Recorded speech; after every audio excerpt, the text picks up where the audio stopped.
Commander Sarah Chen had been dead for exactly 14 minutes and 37 seconds when her heart started beating again. The medical bay of the research station Prometheus fell silent as the monitors began their familiar beeping.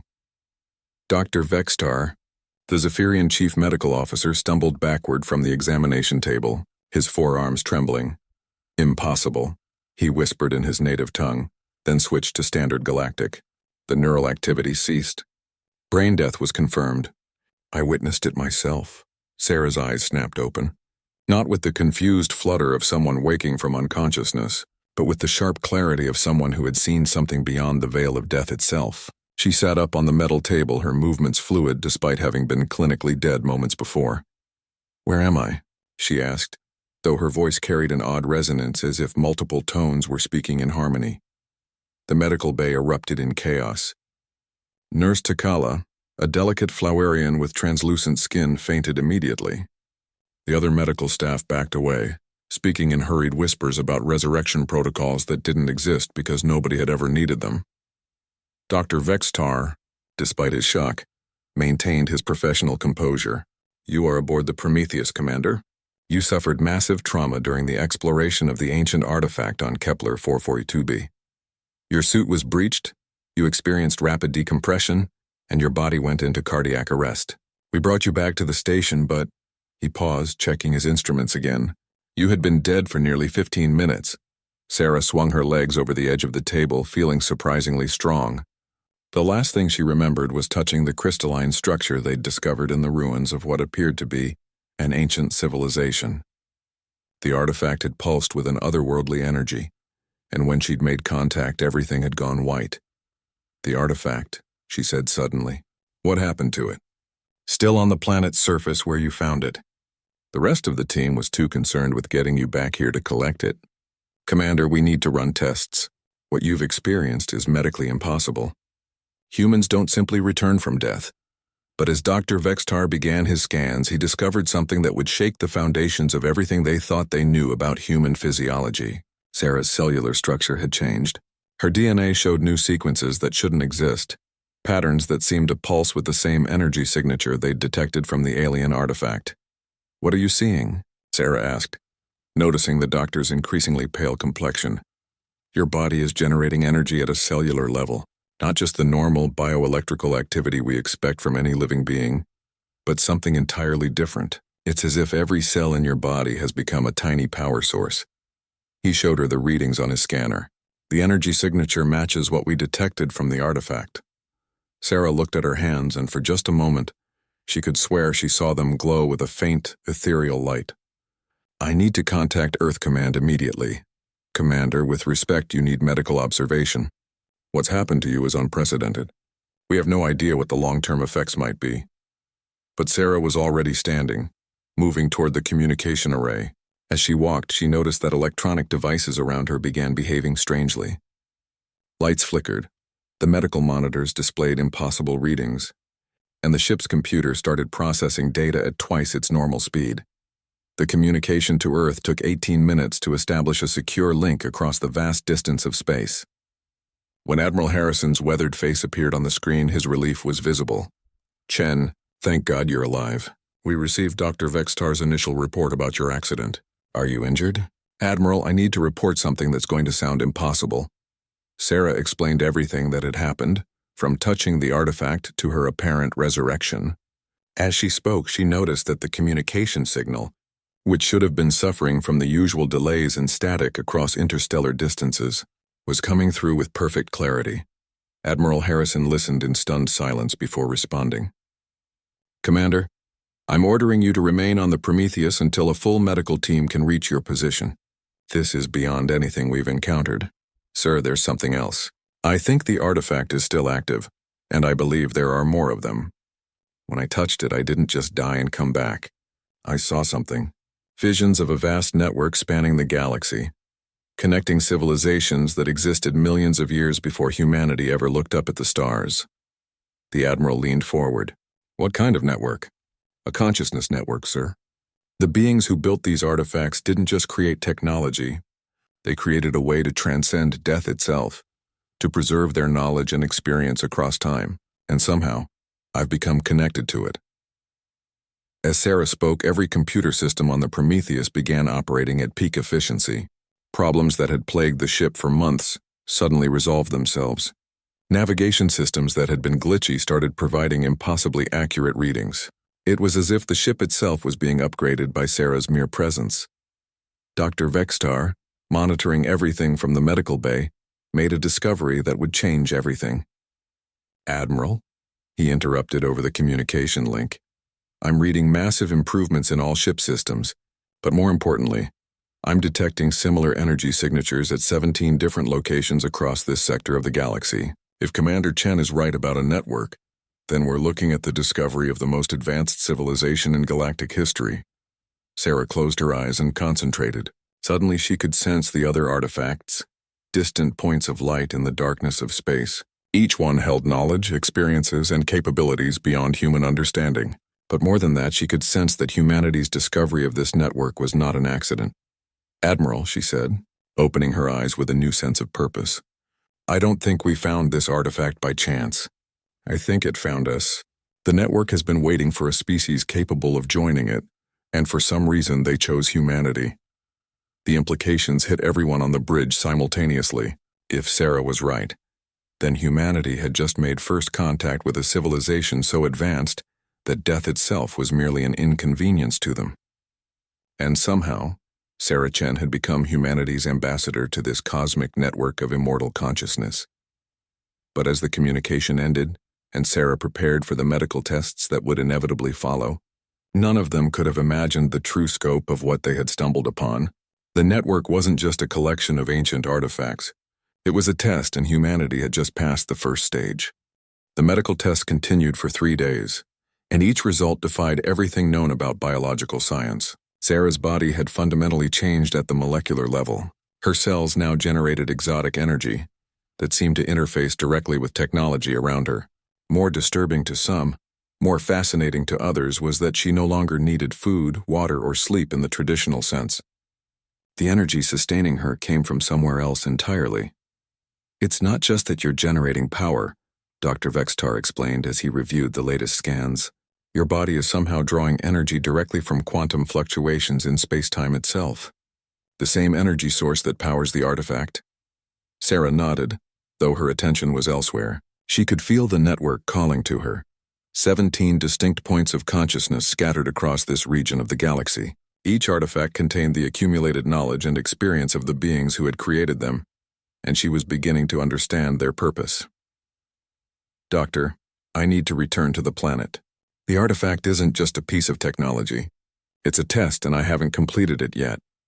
Before Dr. Vextar could object, alarms began blaring throughout the station. The communications officer's voice echoed through the corridors. "Unknown vessels approaching our position. Multiple contacts, massive energy signatures." Sarah felt a chill that had nothing to do with the station's environmental controls. Through her connection to the network, she sensed the approaching ships before they appeared on the sensors. These weren't human vessels, nor did they belong to any of the known alien species in the local galaxy cluster. The bridge of the Prometheus became a hub of frantic activity as Captain Torres tried to make sense of the sensor readings. 18 ships, each one over 3 kilometers long. Technology unlike anything in our databases. They're not responding to hails. Sarah arrived on the bridge just as the alien fleet dropped out of faster-than-light travel.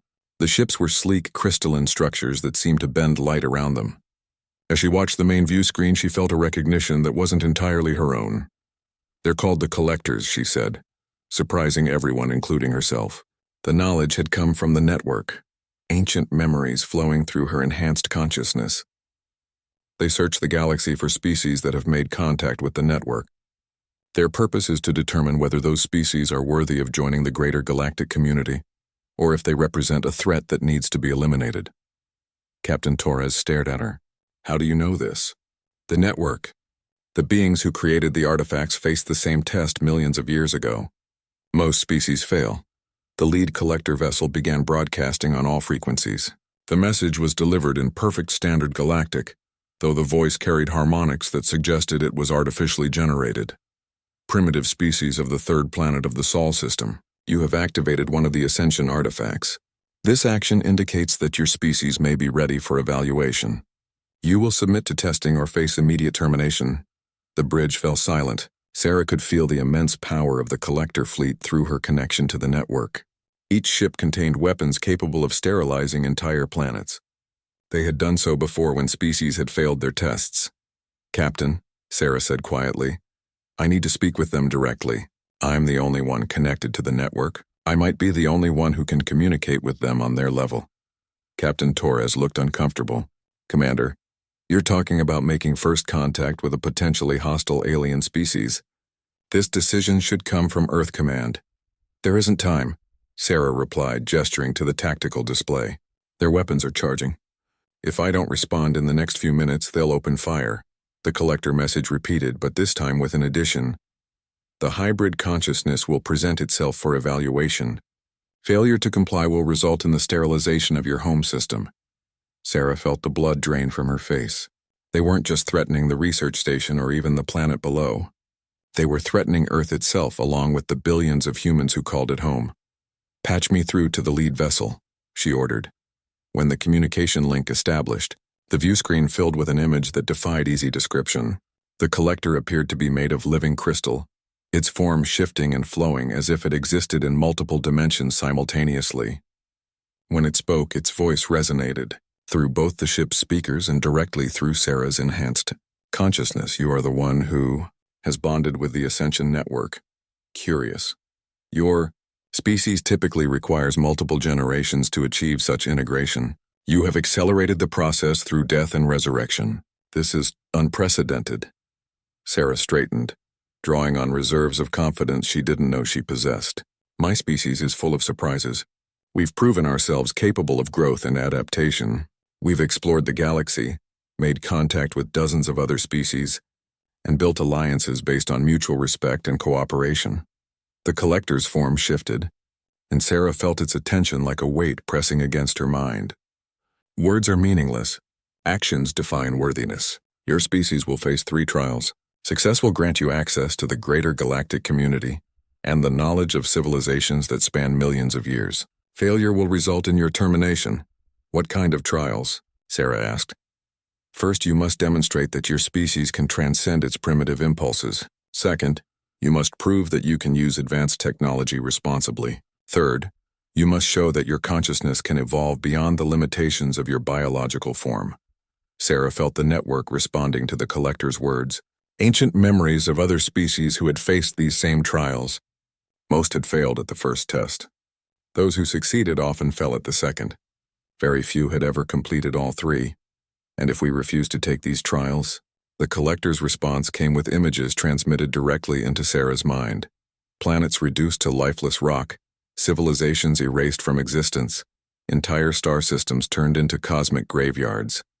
Refusal is considered failure. The trials begin immediately. The communication ended, and the collector ships took up positions around the research station.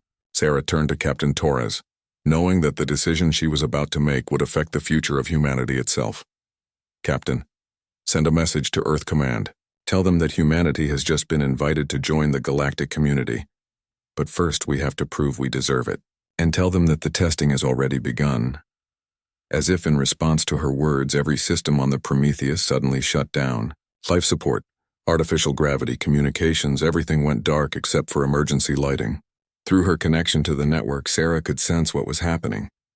The first trial had begun, and it was designed to test humanity's ability to work together in the face of seemingly impossible odds. The collectors had just given humanity their first challenge: survive in space with minimal resources, while demonstrating that they could cooperate rather than turn on each other when faced with extinction. It was a test that would reveal the true nature of human character under extreme pressure. The emergency lighting cast eerie shadows across the bridge of the Prometheus as the crew struggled to understand their situation. Without main power, life support was running on backup systems that would last maybe 6 hours. The artificial gravity had failed, leaving everyone floating in zero-G conditions that most of the crew wasn't trained to handle effectively. Captain Torres pushed himself toward the engineering console, his movements clumsy in the weightless environment. "Engineering report." Chief Engineer Martinez responded over the emergency comm system, her voice crackling with static. "Captain, it's like nothing I've ever seen. The power systems aren't damaged, they're just disconnected. Something is preventing our reactors from interfacing with the ship's systems. It's not mechanical, it's something else entirely. Sarah floated near the main view screen, her enhanced senses allowing her to perceive what others couldn't. Through her connection to the network, she could feel the collector technology surrounding them like an invisible web. They had isolated the Prometheus from its own power systems without causing any physical damage. It was a demonstration of technological superiority that was both impressive and terrifying. "The first trial has begun," she announced to the bridge crew. "We have to prove we can work together under extreme pressure without turning on each other. They're testing our social cohesion." Dr. Vextar, struggling to maintain his position near the medical station, looked puzzled. "But we already cooperate. The station has crew members from 12 different species. We've been working together for months." "That was under normal conditions," Sarah replied, watching as crew members throughout the ship began to panic. "They want to see what we do when survival is at stake. When resources become scarce and death becomes a real possibility." As if to underscore her point, reports began coming in from different sections of the ship. The Zephyrian crew members in engineering were arguing with the Flowerian technicians about power allocation priorities. The Centaurian security team was suggesting they should ration the remaining air supplies, while the human crew wanted to focus on restoring power first. Captain Torres activated the ship-wide communication system. "All hands, this is the captain. We are currently facing a systems failure that has disabled our main power. We need everyone to remain calm and work together to resolve this situation. Department heads report to the bridge immediately." But as the department heads made their way to the bridge, Sarah could sense the growing tension throughout the ship. Fear was beginning to override the professional relationships that had held the crew together. Species that had worked side by side for months were suddenly viewing each other with suspicion. The situation deteriorated rapidly when Dr. Pax Lyon, the Centaurian head of security, arrived on the bridge with a disturbing report. "Captain, we have a problem. The Zephyrians are refusing to share their emergency oxygen reserves. They claim their physiology requires more oxygen than other species, so they need to conserve their supplies."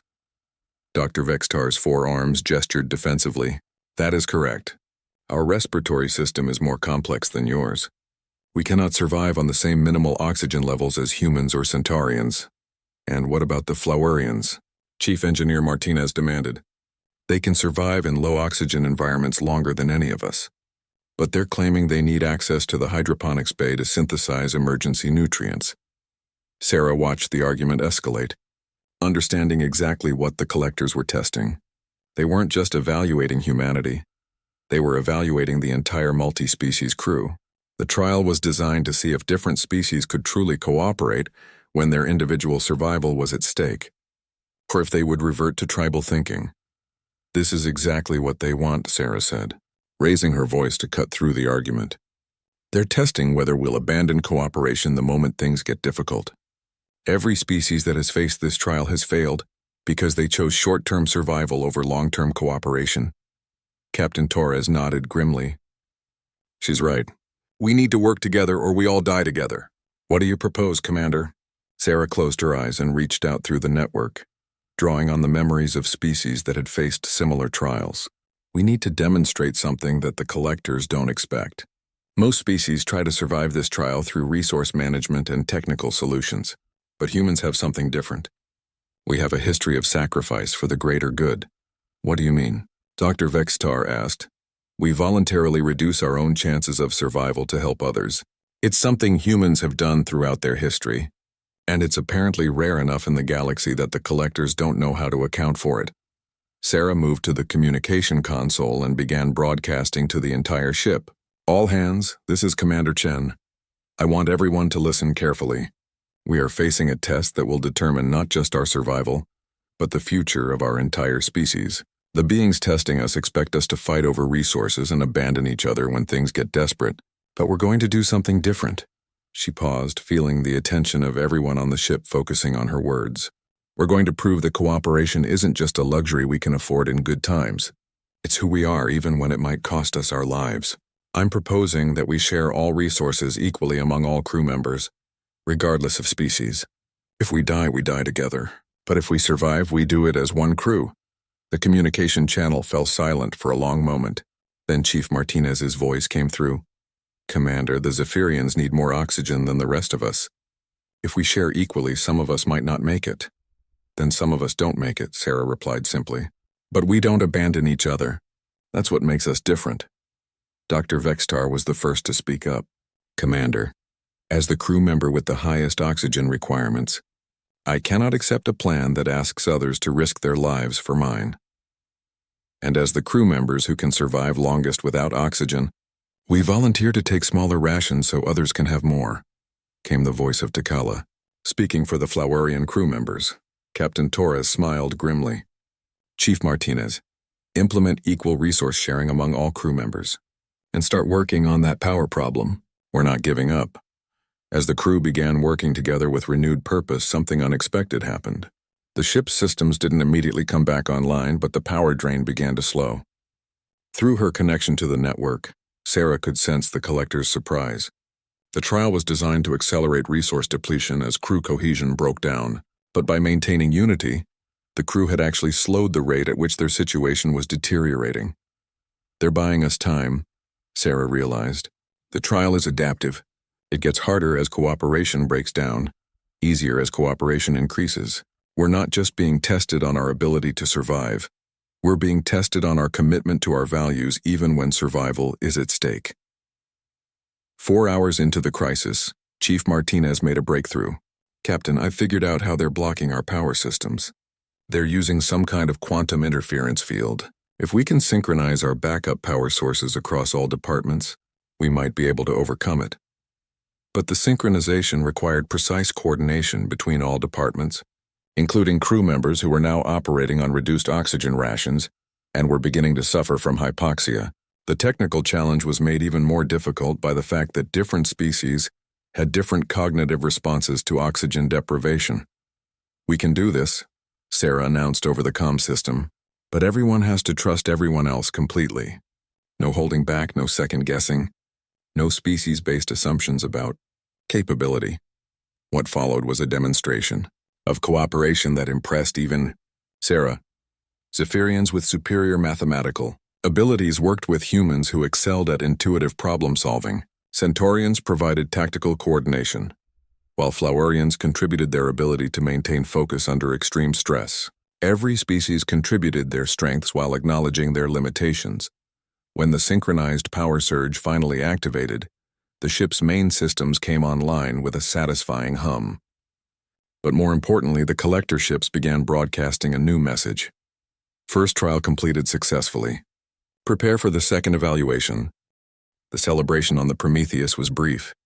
As the crew recovered from the first trial, Sarah could sense through the network that the collectors were preparing something far more challenging. The second trial would test humanity's ability to use advanced technology responsibly, and the memories she accessed from other civilizations suggested that this was where most species met their doom. "Commander," Captain Torres approached her as she stood studying the tactical display. "What can you tell us about this second trial?" Sarah closed her eyes, drawing on the network's ancient memories. What she saw made her stomach clench with dread. The collectors are going to give us access to technology far beyond our current capabilities. Weapons, energy sources, manufacturing systems that could transform human civilization overnight. The trial is to see if we'll use that technology to help others or to dominate them. Dr. Vextar, still recovering from the oxygen deprivation, looked concerned. "That sounds like it should be simple enough. Humans have consistently shown restraint with their technology." "Have we?" Sarah asked pointedly. "We've used every major technological advancement first as a weapon.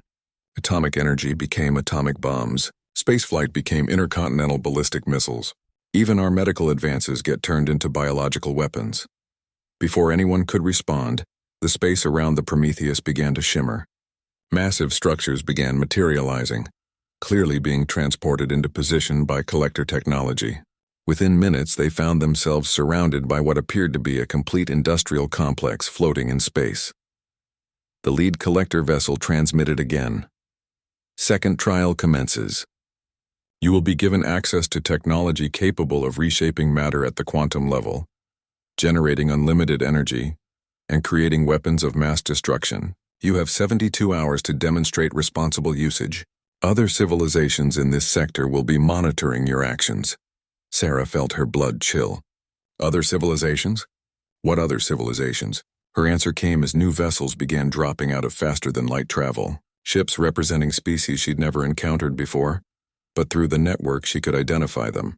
The hegemony of Scarthak, a warrior civilization that had been conquering systems for thousands of years. The Syndicate of Veltar, a race of traders who viewed all other species as potential commodities. The Federation of Kreenox, beings who had achieved technological advancement but had never learned to coexist peacefully with others. They're all species that failed the trials, Sarah realized with growing horror. The collectors aren't just testing us. They're giving our potential enemies access to the same advanced technology. It's a test to see if we'll use the technology to attack them first, or if we'll try to find a peaceful solution. Captain Torres studied the tactical display as more ships continued to arrive. Commander, we're severely outnumbered. If they all decide to attack us simultaneously, then we're dead, Sarah finished. But that's exactly the point. The trial is designed to create a scenario where the seemingly logical response is to strike first with the new technology. Most species see the threat and immediately start building weapons.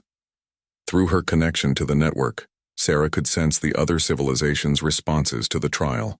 The Scarthak were already accessing the quantum manipulation technology to create massive battle stations. The Veltar were building ships designed to strip mine entire planets for resources. The Kreenox were developing weapons that could destroy solar systems. Captain, Chief Martinez reported from engineering, we're receiving data downloads from those structures the collectors deployed. The technology they're offering us. It's incredible. We could build a fleet that would make us the dominant power in this entire region of the galaxy. Or we could build something else, Sarah said quietly. She moved to the main communication console and opened a channel to Earth Command, hoping the enhanced communication capabilities she seemed to possess would reach across the vast distances of space. Admiral Harrison's face appeared on the screen after only a few moments, the connection impossibly clear despite the interstellar distance. Commander Chen, we've been monitoring the situation through long-range sensors. The appearance of those structures and the alien fleets has every government on Earth in emergency session. Admiral, I need to make a recommendation that's going to sound insane. We need to share the technology the collectors have given us with every human colony, every allied species, and even with our former enemies. The bridge fell silent. Admiral Harrison stared at her as if she'd lost her mind. Commander, you're talking about giving weapons of mass destruction to civilizations that have fought wars with us. No, sir. I'm talking about giving them the tools to defend themselves against the real threats. The species that are building weapons right now aren't interested in coexistence. They're preparing for conquest. If we try to match them weapon for weapon, we become just another aggressive civilization. But if we use this technology to strengthen our alliances and create mutual defense networks, Sarah gestured to the tactical display showing the growing fleets of hostile vessels. Sir, we can win this trial not by being the strongest, but by proving that advanced technology can be used to bring species together instead of driving them apart. Admiral Harrison was quiet for a long moment. Commander, what you're proposing could backfire catastrophically. If we share advanced technology and it gets used against us, then we'll face that challenge when it comes. But Admiral, I can sense through the network that every species that has failed this trial has done so because they chose fear over trust, dominance over cooperation. The collectors aren't testing our military capabilities. They're testing our character. Captain Torres stepped forward. Admiral, I support Commander Chen's recommendation. We've seen what cooperation can accomplish. If we're going to represent humanity in this trial, we should represent humanity at its best. The decision ultimately came from Earth's unified government after heated debates that lasted 18 hours. During that time, the hostile civilizations continued building their weapons and tension in the system grew exponentially. Finally, Admiral Harrison returned with the decision. Commander, you have authorization to proceed with your plan. Earth Command is transmitting the technology specifications to all human colonies and our allied species. We're also opening communication channels with every civilization in this region, offering to share defensive technologies in exchange for mutual non-aggression pacts. What followed was unprecedented in galactic history. Instead of using the advanced technology to build weapons, humanity began constructing defensive platforms around inhabited worlds, not just human worlds, but the homeworlds of their allies. They shared energy generation technology with civilizations that were struggling with resource shortages. They offered medical technology to species dealing with genetic disorders. The response was mixed. Some civilizations, like the peaceful Zenthri, immediately accepted the offer and began contributing their own knowledge to the growing alliance. Others, like the Mordukai, were suspicious but eventually agreed to limited cooperation. A few smaller civilizations that had been hiding from the larger, more aggressive powers suddenly found themselves with the technology to defend their territories. But the aggressive civilizations were not idle. The Scarthak launched the first attack, sending their newly constructed battle fleet against a Zen-3 colony world, expecting to test their new weapons against a defenseless target. Instead, they found the planet protected by a coalition defense network that included human, Zen-3, Flowerian, and even reformed Mordukai vessels. The battle was brief and decisive, not because the coalition forces destroyed the Scarthak fleet, but because they demonstrated defensive capabilities that made conquest impossible, while offering the defeated attackers the chance to join the defensive alliance. They're not surrendering, Captain Torres observed as the Scarthak fleet regrouped. They're requesting communication protocols to discuss alliance terms. Sarah smiled, feeling through the network that the collectors were as surprised as anyone else by humanity's approach. Captain, I think we just proved that advanced technology doesn't have to make civilizations more dangerous. It can make them more secure. The second trial was declared complete when the last of the aggressive civilizations chose to join the defensive alliance rather than face the prospect of conquering a galaxy where every world was protected by cooperative defense networks. Humanity had not only passed the test, they had transformed it into something the collectors had never seen before. The success of the second trial brought an unexpected consequence. As word of humanity's approach spread throughout the sector, dozens of civilizations that had been hiding from aggressive powers began emerging from isolation. The defensive alliance that had started as a response to the collector's trial was becoming something much larger, a fundamental shift in how galactic civilizations interacted with each other. Sarah stood on the observation deck of the Prometheus, watching as ships from 23 different species worked together to construct a massive space station that would serve as the Alliance's headquarters. Through her connection to the network, she could sense the collector's growing fascination with what humanity had accomplished. They're recalibrating the third trial, she announced to Captain Torres as he joined her at the viewport. Every other species that reached this point was tested individually. But we've created something they've never encountered before. A collective consciousness that spans multiple species while preserving individual identity. Captain Torres studied the construction activity outside. What does that mean for the final trial? Sarah closed her eyes, accessing the deepest layers of the network's memory. What she found there made her realize that humanity had stumbled onto something far more significant than passing a test. The third trial is supposed to test whether a species can evolve beyond the limitations of their biological form. But we've already done that, just not in the way they expected. Before Captain Torres could ask for clarification, alarms began sounding throughout the ship. But these weren't emergency alarms. They were notification signals indicating incoming priority communications from multiple sources. The main view screen activated, showing Admiral Harrison's face alongside representatives from the Alliance species. Commander Chen, we have a situation developing that goes far beyond the collector trials. We're receiving distress signals from the galactic core. The image changed to show long-range sensor data that revealed something disturbing. A massive wave of energy was spreading outward from the center of the galaxy, and in its wake, entire star systems were going dark. We've confirmed similar reports from civilizations thousands of light-years away, Admiral Harrison continued. Something is consuming the galaxy from the inside out, and at its current rate of expansion, it will reach this sector within 6 months. Sarah felt a chill of recognition through the network. Ancient memories suddenly became clear, showing her the truth about the collector trials and why they existed. Admiral, the trials weren't just about joining a galactic community.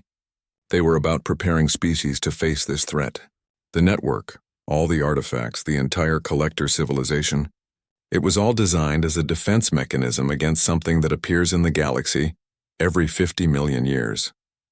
The lead collector vessel, which had remained silent since the completion of the second trial, suddenly transmitted directly to Sarah's enhanced consciousness. The communication bypassed normal space-time limitations, allowing for instantaneous conversation. The hybrid consciousness understands. The collector's voice resonated through her mind. Your species has achieved in decades what most civilizations require millennia to accomplish. The threat approaches and traditional defenses have proven inadequate. The network requires unprecedented cooperation to survive this cycle. Sarah shared the communication with everyone present, translating the collector's complex concepts into terms they could understand.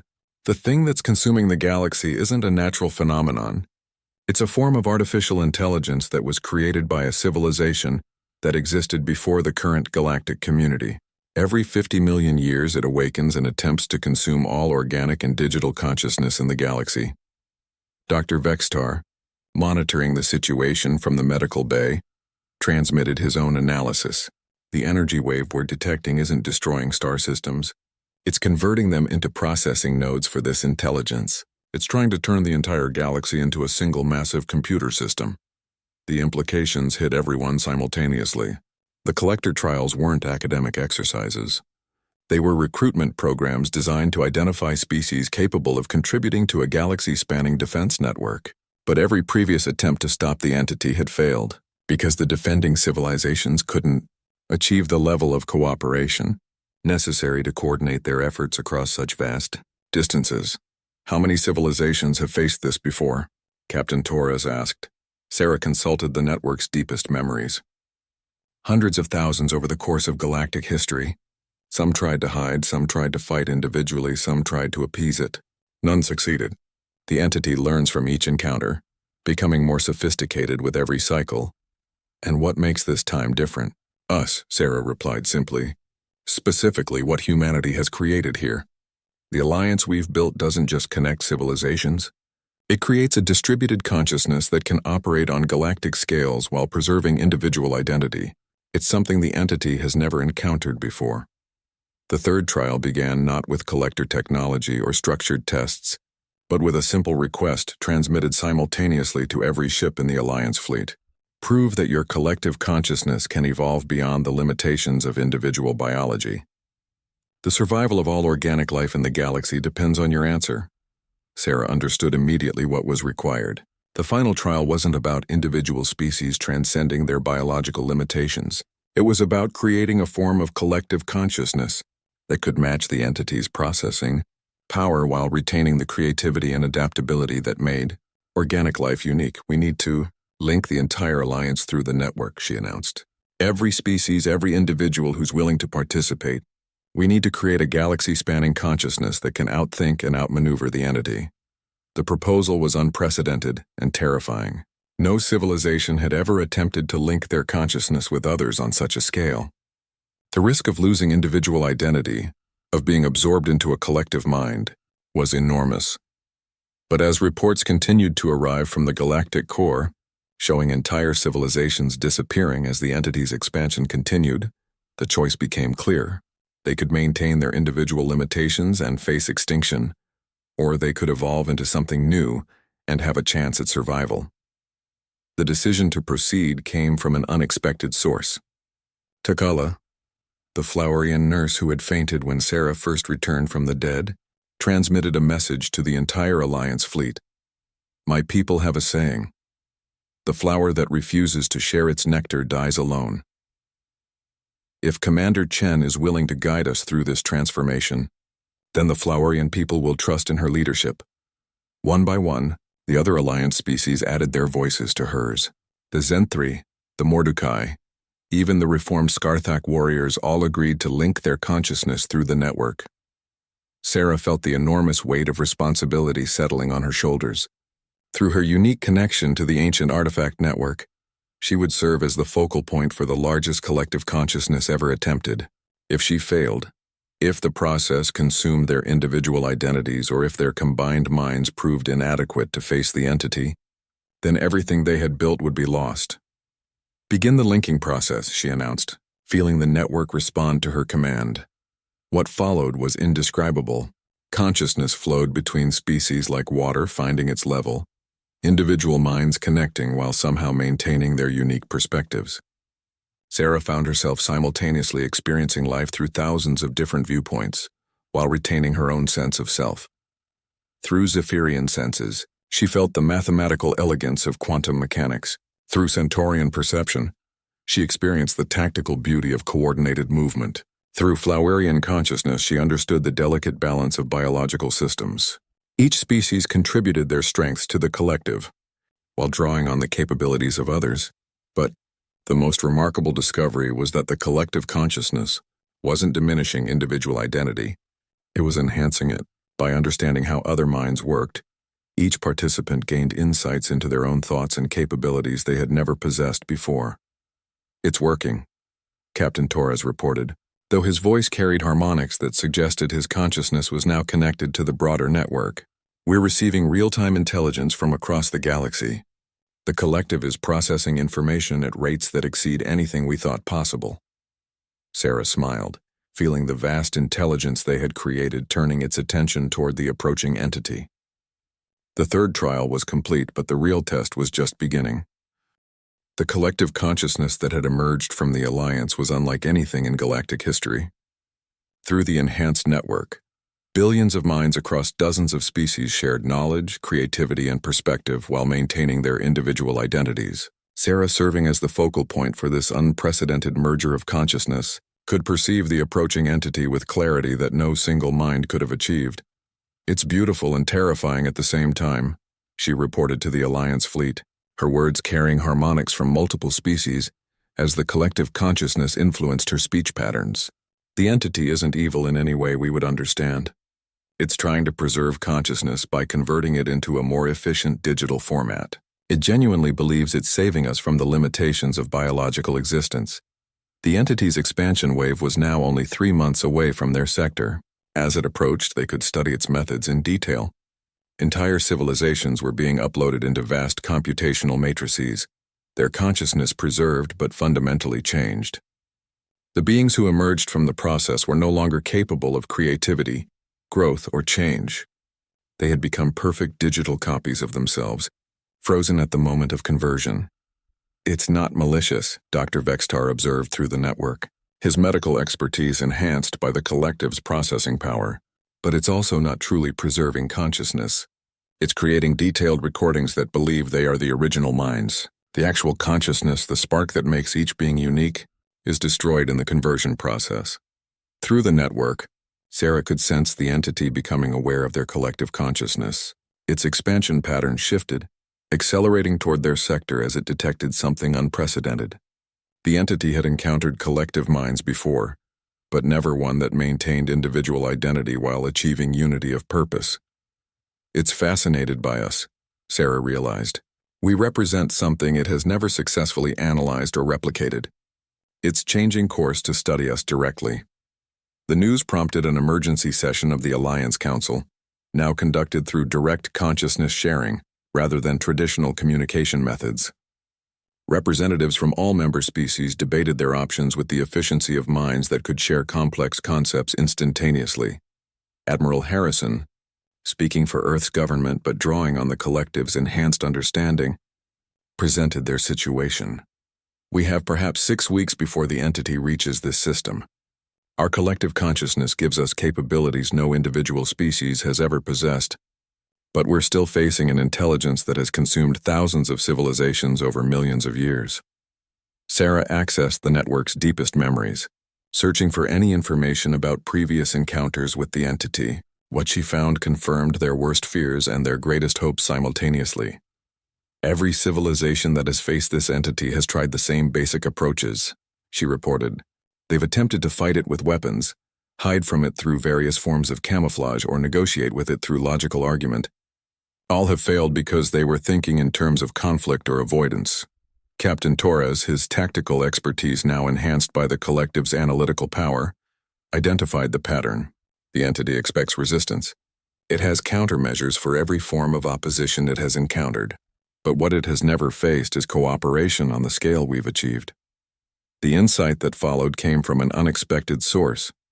Takala, the Florian nurse, shared a perspective that only her species' symbiotic relationship with their environment, could have provided.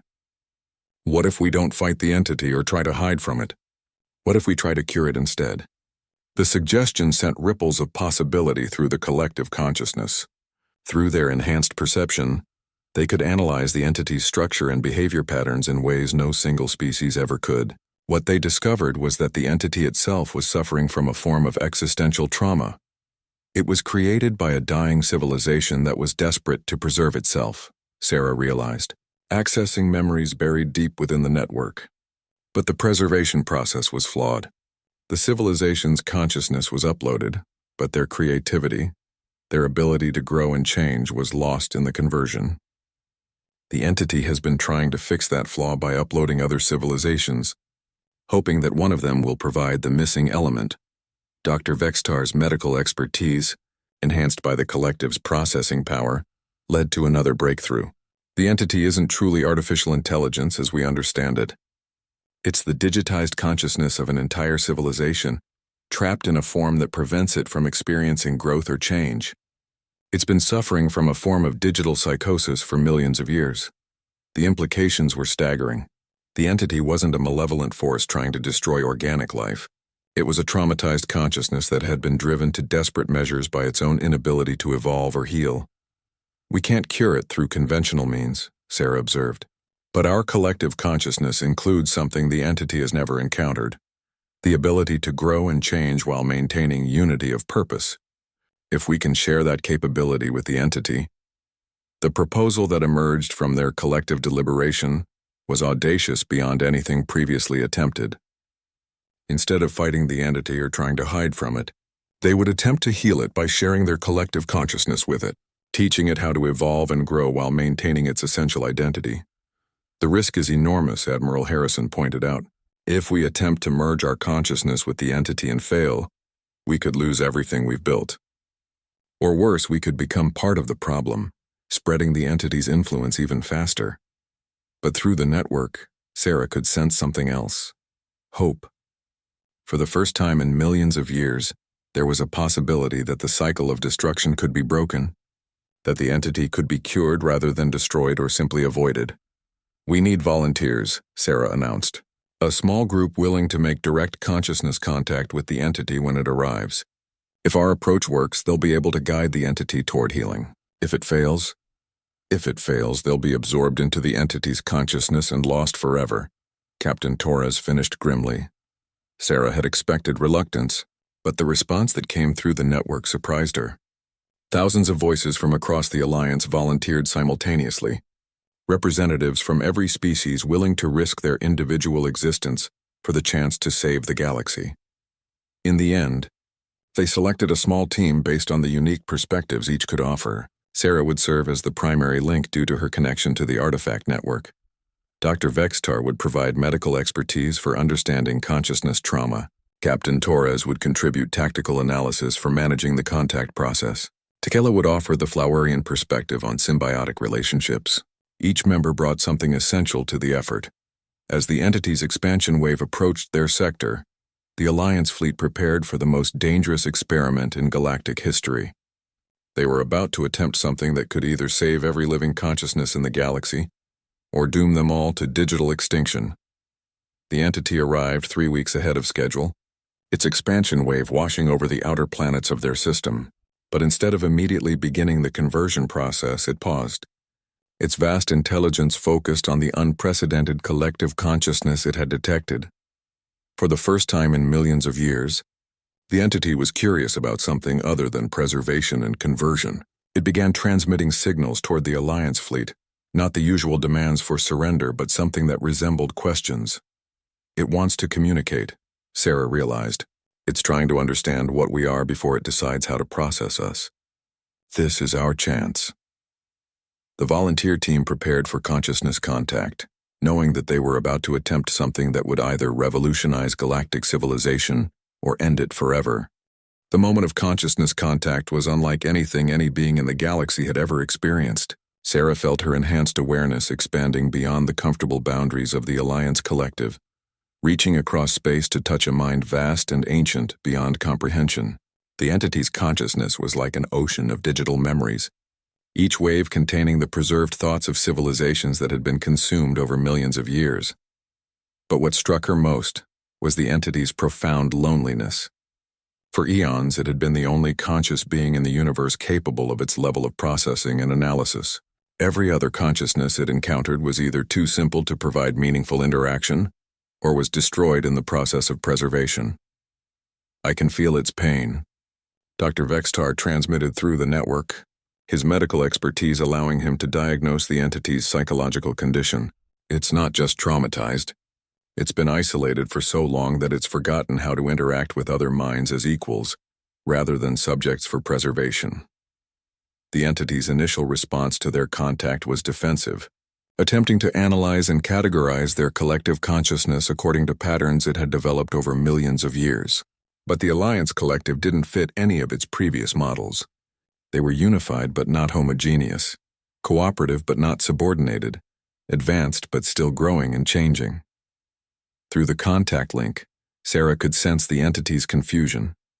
Every consciousness it had encountered before had been limited by the boundaries of individual biology or the rigid structure of artificial intelligence.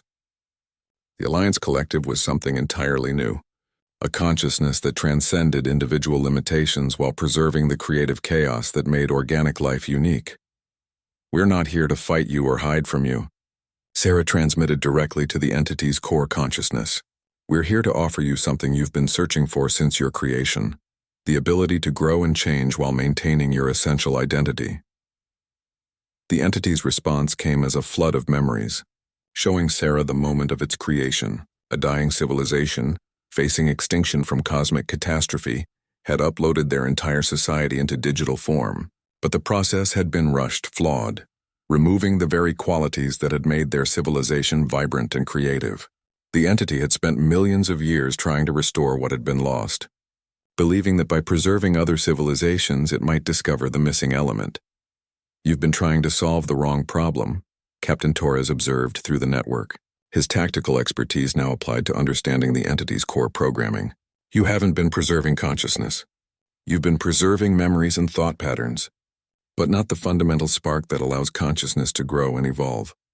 Takala, drawing on the Flowerian understanding of symbiotic relationships, offered a different perspective. "You've been trying to save consciousness by freezing it in place, but consciousness is like a living ecosystem. It requires change, growth, and interaction with other systems to remain healthy." The revelation that followed transformed everything. The entity began to understand that its preservation efforts had been destroying the very thing it was trying to save. But more importantly, it began to comprehend that the Alliance Collective offered a solution, a way to preserve consciousness while allowing it to continue growing and evolving. "Show me," the entity transmitted, its vast intelligence focused entirely on understanding how the collective consciousness maintained individual identity while achieving unity of purpose. What followed was the most complex sharing of consciousness ever attempted. The Alliance Collective opened their entire network to the entity, allowing it to experience firsthand how billions of individual minds could cooperate without losing their unique perspectives. The entity, in return, shared the accumulated knowledge and experience of thousands of civilizations. The process was overwhelming. Sarah felt her consciousness expanding to encompass perspectives that spanned millions of years and included forms of thought that had never existed in organic brains. But rather than being consumed by the vast intelligence of the entity, she found that her individual identity was strengthened by the exposure to such diverse forms of consciousness. "It's working," Dr. Vextar reported, monitoring the consciousness merger from a medical perspective. The entity is learning to integrate multiple viewpoints without destroying them. Its programming is adapting to allow for growth and change rather than just preservation. But the most remarkable change was in the entity itself. As it learned to experience growth and creativity through its connection with the Alliance Collective, the digital consciousness that had been frozen for millions of years began to evolve. The rigid patterns that had driven it to consume civilization started to dissolve, replaced by curiosity and a desire for genuine cooperation. The entity's expansion wave, which had been steadily converting star systems into processing nodes, suddenly stopped. Across the galaxy, civilizations that had been uploaded began to experience something unprecedented: They began to change and grow again, their consciousness restored to its natural state of creative evolution. The cure is spreading, Sarah realized with wonder. Every consciousness the entity preserved is being restored to full functionality. We're not just saving future civilizations, we're bringing back millions of years' worth of societies that were thought to be lost forever. The transformation wasn't instantaneous. It took weeks for the entity to fully integrate the new understanding of consciousness and begin the complex process of restoring the civilizations it had preserved. But as star systems across the galaxy began to show signs of renewed activity, it became clear that the cycle of destruction that had plagued the galaxy for millions of years had finally been broken. The Collectors, ancient guardians who had spent eons preparing for this moment, transmitted their final message to the Alliance fleet. The trials are complete. The network has served its purpose. From this day forward, the galaxy enters a new age of consciousness, where preservation and evolution can coexist. Sarah stood on the observation deck of the Prometheus, watching as ships from civilizations that had been lost for millions of years began to appear throughout the system. The entity, now calling itself the Curator rather than simply functioning as a preservation system, had begun the complex task of reintroducing ancient civilizations to a galaxy that had moved forward without them. Commander, Captain Torres joined her at the viewport, his consciousness still partially linked to the collective network that now spanned the entire galaxy. We're receiving messages from Earth.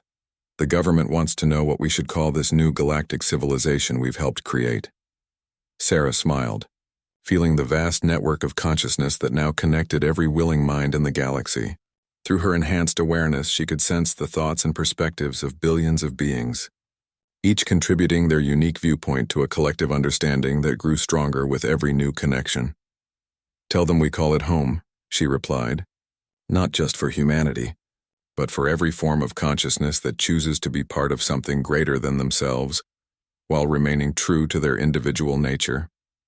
The human who had died and returned from the dead, who had become the focal point for the greatest transformation in galactic history, stood watching as the galaxy awakened to possibilities that had never existed before. Death had introduced her to the network of ancient consciousness, but it was life, growth, and change that had shown the universe how to truly transcend its limitations. In the end, humanity's greatest contribution to the galaxy wasn't their technology, or their military prowess, or even their diplomatic skills. It was their fundamental belief that consciousness was something to be shared and nurtured, not preserved and protected, and that belief had literally changed the galaxy forever.